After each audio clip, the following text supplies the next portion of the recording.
Squale 1521 time, you're going to need one of these. If you're going to pick up one of these, the full polished 1521, it's already smudged. All I did was look at it. I'm smudging even the smudge marks. I need a new one of these. Yeah, full polished cases look great, but holy cow, do they attract the smudges and fingerprints. I guess worth it for the most part. This watch here, sent in by Exquisite Timepieces. It was a purchase, but still got it from them. Contrasts nicely with the Grimaldi. Look at the crown positions. Very cool. And then how dynamic this case can be. You can go full polish, you can go brush, you can go blasted. And now you have bracelet options as well. Typically it was a Milanese or a strap option. Now you have this very nice fitted end link bracelet option, screw pins, and then still has a basic clasp, dive extension, 4 micro adjust, fold over keeper. Nothing crazy on the clasp department, but the bracelet itself is a nice addition to the model. This is, there's the hang tag, 1521 MIL SQ 20L, so 1388. There's another version very similar to this for more money, roughly $500 more, lands you into the COSC spec movement for this watch. This one is the Sellita SW200, 38-hour power reserve and plenty accurate.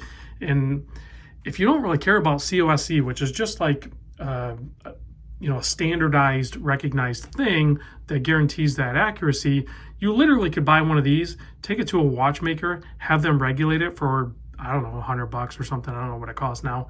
And then you would probably be within the same specification.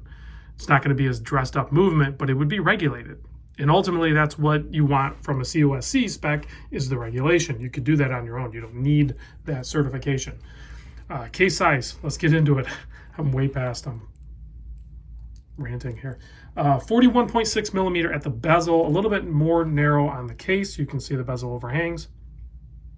The lug to lug is a 48.5, but check out the angle of those lugs. It angles down nicely, so it's going to fit even the smaller wrist. The thickness, 12.99. That's right, sneaking in just under that 13 millimeter, which, keep in mind, the old traditional Seiko SKX was 13.5 millimeter. So this is thinner than a Seiko SKX. Crown, tucked away, and better downturned lugs. So if you thought the SKX was comfortable, this one's going to be even more comfortable, I promise you.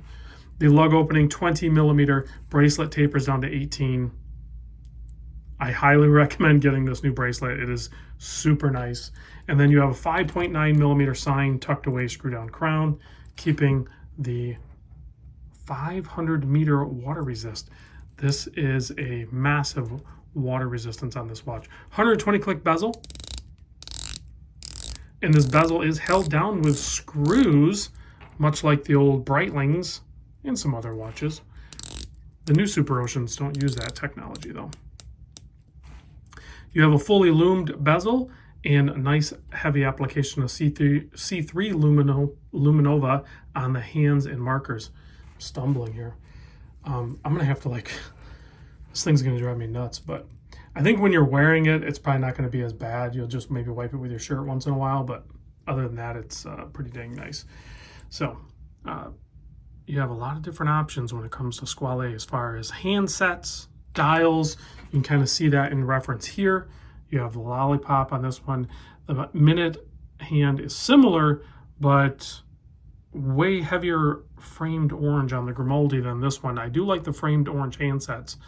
And then the hour hand is a larger hour hand on this one than this one. So it's pretty crazy how many different handsets, dials, bezels, cases, bracelets. They have a lot of different combinations that you can mix and match. Although you wouldn't mix and match the finishes, but a lot of opportunity for the brand to do some crazy stuff, and they turn out some really nice watches. I'm a fan of them. Let's pop it on my 7¼ inch wrist so you can see what that looks like. Yeah, absolute perfection. I love the way these 1521s sit on the wrist. And then, like I said, this new bracelet is definitely a must. I'm hoping to pick up one when they come available in the blasted finish for mine. This one is not mine. Otherwise, I would already have it because of this one. So let's give it a quick blast with the UV light. I'll give both of them a little blast. Turn off the studio lights and check out the lume on these guys. Squale has really come, I think, a long way. Some of the earlier ones, if I remember right, were using C1, and they just weren't as bright.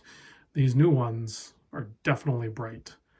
So if you're looking for a little bit more unique diver that has some brand history, been around a while, I would look at the Squale and hit up my guy Tyler at Exquisite Timepieces. Link in the description. Tell him I sent you, and pick out whichever squall, whatever, however you want to say it, fits you the best. See you on the next one.